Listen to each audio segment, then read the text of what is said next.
बिस्मिल्लाहिर्रहमानिर्रहीम। अस्सलाम वालेकुम। हेयर योर लेक्चरर डॉक्टर इकरा फयाज। पिछले लेक्चर में हमने पढ़ा था अबाउट मिडवाइफ से रिलेटेड कि मिडवाइफ क्या होती है, ऑब्स्टेरिक क्या है, ऑब्स्टेरिकल नर्सिंग क्या होती है, गायनी क्या होती है, ऑब्स क्या होती है। तो आज हम पढ़ेंगे एलएचवी से रिलेटेड कि एलएचवी क्या है। उसको फुल फॉर्म है लेडी हेल्थ विजिटर। ठीक है। अब लेडी हेल्थ विजिटर क्या होती है? Lady health visitor is a community health worker trend in maternal and child health. ठीक है। अब ये एलएचवी फर्स्ट ईयर जो होता है मिडवाइफ का काउंट किया जाता है, सेकंड ईयर एलएचवी का काउंट किया जाता है।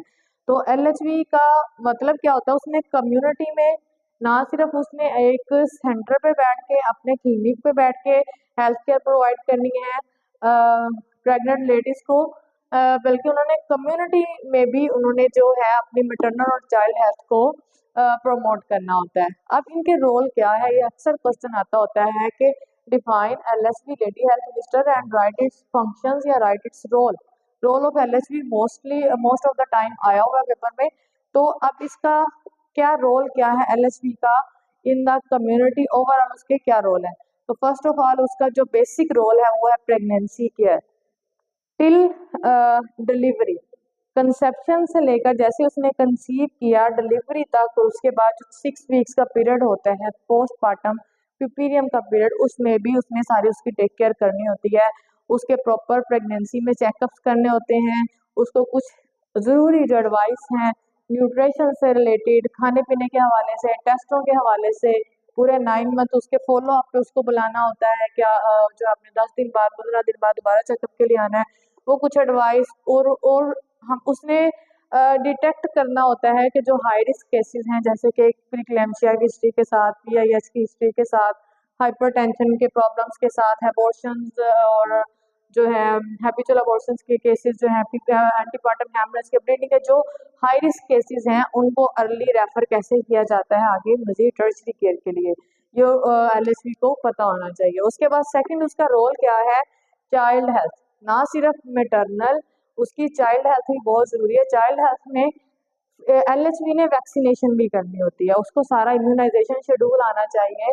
फांसी टीका जात का जो प्रोग्राम है उसके बारे में उसको सारा पता होना चाहिए कि किस एज में कौन सा टीका कौन से मंथ में हमने किस रूट पे और कितने एमएल लगाना है। ठीक है। सारी वैक्सीनेशन शेड्यूल का पता होना चाहिए। न्यू बोर्न जो जैसे बच्चा पैदा हुआ उसको न्यू बोर्न के रिसेसिटेशन के बारे में पता होना चाहिए।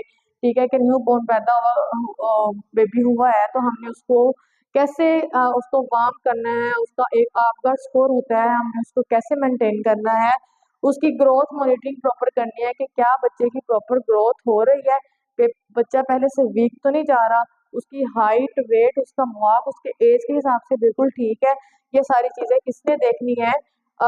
एलएचवी ने देखनी होती है। और ये सारी साइट किस चीज़ की होती है? ओटीपी साइट होती है, ओरल थेराप्यूटिक पेशेंट्स की सारी साइट होती है जिसमें उन्होंने ग्रोथ मॉनिटरिंग करनी होती है। ग्रोथ मॉनिटरिंग डे 1 से लेकर एडोलोसेंस तक जो बच्चे की होती है सारी टेक केयर, वो ओटीपी में ग्रोथ मॉनिटरिंग की होती है। वैसे 5 साल तक के जो बच्चे होते हैं वो ओटीपी में देखे जाते हैं। उसके बाद एलएचवी ने फैमिली प्लानिंग सर्विसेज भी देनी होती है।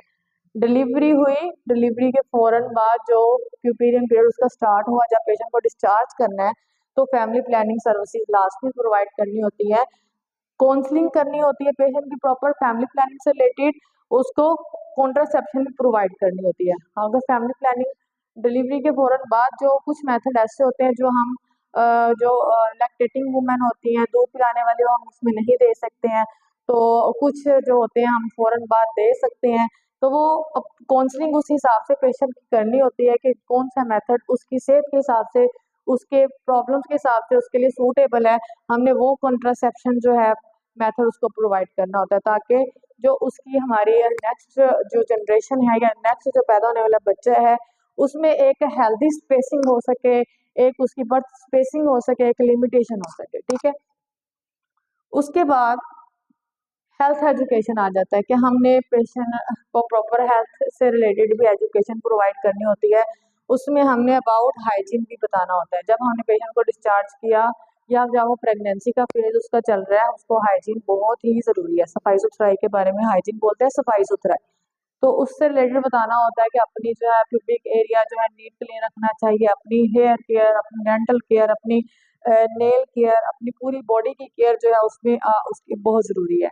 उसके अलावा हमने न्यूट्रिशन के बारे में बताना है कि आपने प्रॉपर जो हमारी बॉडी के लिए ज़रूरी न्यूट्रिएंट्स हैं, आयरन है, प्रोटीन है, कैल्शियम है, विटामिन्स, मिनरल, जो भी मैक्रो माइक्रो न्यूट्रिएंट्स जो हमारी बॉडी के लिए सूटेबल है, वो हमने पेशेंट को प्रेस्क्राइब करने हैं, उनको गाइड करना है कि आपने कलेजी खानी है, कीमा खाना है, गोश्त खाना है, दूध पीना है, अंडे खाने हैं, ठीक है, जिनमें प्रॉपर मिकदार में न्यूट्रिशन होती है।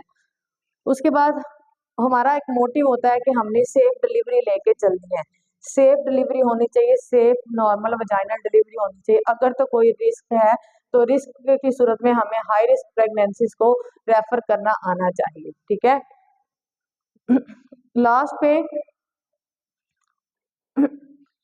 एक कंसेप्ट है कि जो LHV है उसका बेसिक मोटिव या उसका बेसिक वर्क क्या है कि उसने maternal and child health care provide करनी है कम्युनिटी में, माँ भी सेफ हो, बच्चा भी सेफ हो और कम्युनिटी भी सेफ हो। Okay, have you any question? Thank you, Allah Hafiz.